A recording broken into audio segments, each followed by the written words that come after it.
अस्सलाम वालेकुम। दावतों वाली बहुत ही मज़ेदार रोज़ फिरनी की रेसिपी लेकर आई हूँ। ना खोया, ना मिल्क पाउडर, ना ही कंडेंस्ड मिल्क ऐड करेंगे, बल्कि हम इसमें एक इतनी मज़ेदार सी सीक्रेट चीज़ ऐड करेंगे जिससे इसका टेस्ट डबल हो जाएगा। तो चलिए इसकी रेसिपी को देख लेते हैं। तो रोज़ फिरनी बनाने के लिए सबसे पहले हम चावल सोख कर लेते हैं। तो मैंने यहाँ पर 4 टेबल स्पून चावल एक बाउल में ऐड कर दिए हैं और इसको हम अच्छी तरह से धोने के बाद 2 घंटे के लिए सोख करने के लिए रख देते हैं। 2 घंटे के लिए हम चावलों को भिगो देते हैं। तो इस रोज़ फिरनी को बनाने के लिए आप किसी भी तरह के कोई चावल ले सकते हैं, टोटा चावल ले सकते हैं, बिल्कुल बारीक वाले चावल ले सकते हैं। तो 1 से 2 घंटे के लिए इसको भिगो देते हैं। अब मैंने यहाँ पर एक कढ़ाई ले ली है। कढ़ाई में थोड़ा पानी ऐड कर दिया है। पानी ऐड करने से नीचे दूध चिपकेगा नहीं। अब इसके अंदर हम ऐड कर देते हैं 1 किलो दूध। तो 1 किलो दूध के हिसाब से मैंने 4 टेबल स्पून चावल लिए हैं। तो ये बिल्कुल परफेक्ट मेजरमेंट है, आप इसी तरह से बनाइएगा। तो ये दूध पहले से उबला हुआ है, बस हम इसको ढककर इस तरह से गर्म कर लेते हैं। दूध को अच्छी तरह से बॉयल आने देते हैं। एक बार आप अपने घर में इस रेसिपी को ज़रूर बनाइएगा। ये दावत स्पेशल रेसिपी है, बहुत ही ज़्यादा मज़ेदार बन के तैयार होती है। जितनी देर में दूध को बॉयल आ रहा है, मैं यहाँ पर चावल पीस लेती हूँ। चावलों को भिगोए हुए हमें 1 से 1.5 घंटा हो चुका है। तो चावलों के पानी को फेंक कर हम इसको ब्लेंडर जग के अंदर ऐड कर देते हैं और इसके अंदर मैं थोड़ा सा पानी ऐड कर देती हूँ।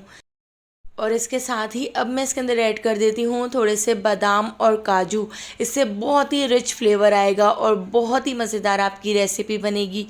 5 से 6 काजू और बादाम भी हमने इसमें ऐड करके इसको ब्लेंडर जग में पीस लिया है। और यहाँ पर दूध को भी बॉईल आना शुरू हो चुका है। तो दूध के अंदर हम ऐड कर देते हैं चावलों का ये मिक्सचर। तो चावलों को हमने अच्छी तरह से पीस लेना है। इसी ब्लेंडर जग को साफ़ करते हुए हम इसमें थोड़ा सा पानी ऐड कर देते हैं और अब हमने इसको बहुत अच्छी तरह से पकाना है। साथ ही मैं इसके अंदर ऐड कर देती हूँ 1/2 कप के करीब चीनी। अगर आप थोड़ा ज़्यादा मीठा खाते हैं तो 1 से 2 टेबल स्पून चीनी आप इसमें और ऐड कर सकते हैं। लेकिन अभी आगे हमें इसमें एक सीक्रेट चीज़ ऐड करनी है, तो वो भी मीठी है, इसलिए मैंने चीनी थोड़ी कम ही ऐड की है। और इसको अच्छी तरह से हम मिक्स करते हुए पका लेते हैं। क्योंकि हम रोज़ फिरनी बना रहे हैं और रोज़ एसेंस तो सबके पास नहीं होता, तो उसकी जगह मैं इसके अंदर थोड़े से रोज़ पेटल ऐड कर रही हूँ। इससे भी बहुत ही अच्छी सी खुशबू आ जाएगी और बहुत ही अच्छा सा फ्लेवर आएगा। अगर आपके पास रोज़ एसेंस हो तो रोज़ एसेंस भी आप 1 ड्रॉप इसके अंदर ऐड कर दीजिएगा। तो मेरे पास भी रोज़ एसेंस नहीं है, तो उसकी जगह मैं इसके अंदर ऐड कर रही हूँ 1/2 टीस्पून इलायची पाउडर और इसके साथ ही 1 ड्रॉप में इसके अंदर केवड़ा एसेंस ऐड कर रही हूँ। केवड़ा एसेंस की खुशबू काफ़ी स्ट्रॉन्ग होती है, इसलिए बस 1 ड्रॉप मैंने इसके अंदर केवड़ा एसेंस ऐड किया है। तो ये दोनों चीज़ें ऐड करके इसको हम अच्छी तरह से मिक्स करते हुए पका लेते हैं।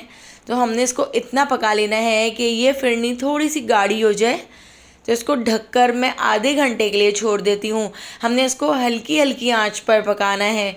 हमने इसको इतना पका लेना है कि ये थोड़ी सी थिक हो जाए।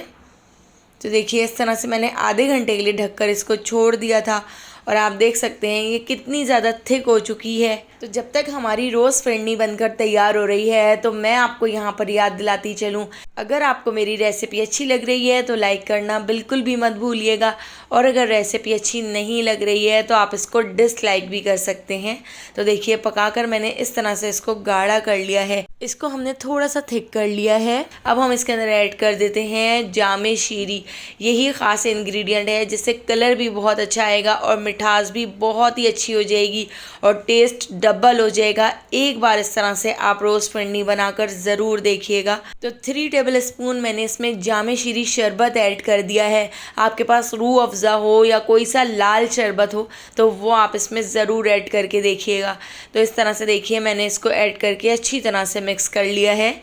तो बस शरबत ऐड करके हमने इसको 1 मिनट और पकाना है, इससे ज़्यादा नहीं पकाएंगे वरना ये रखने के बाद भी काफ़ी थिक हो जाएगी, काफ़ी गाढ़ी हो जाएगी। तो चलिए अब हम इसको इस तरह से मिट्टी के प्यालों में निकाल लेते हैं। मिट्टी के बर्तन में बहुत ही सौंधा सौंधा सा टेस्ट आएगा और हमारी जो फिरनी है वो खाने में बहुत ही ज़्यादा टेस्टी लगेगी। तो एक बार इस रेसिपी से आप रोज़ फिरनी बना के ज़रूर देखिएगा। ड्राई रोज़ पेटल और पिस्ते से हम इसको गार्निश कर लेते हैं और 1 से 2 घंटे के लिए मैं इसको फ्रिज में रख दूँगी, क्योंकि ये फिरनी ठंडी ठंडी खाने में बहुत ही ज़्यादा मज़ेदार लगती है। तो अगर आपको मेरी ये रेसिपी पसंद आई हो तो लाइक शेयर और सब्सक्राइब करना बिल्कुल भी मत भूलिएगा और बेल आइकॉन के नोटिफिकेशन को ज़रूर ऑन कीजिएगा, क्योंकि डेली मैं आपके लिए बहुत ही मज़ेदार सी रेसिपीज़ लेकर आती हूँ। उन सारी रेसिपीज़ का नोटिफिकेशन आपको फ़ौरन मिल सकेगा और आप मेरी सारी वीडियोज़ वॉच कर सकेंगे। तो आने वाली वीडियो तक मुझे दीजिए इजाज़त। अल्लाह हाफ़िज़।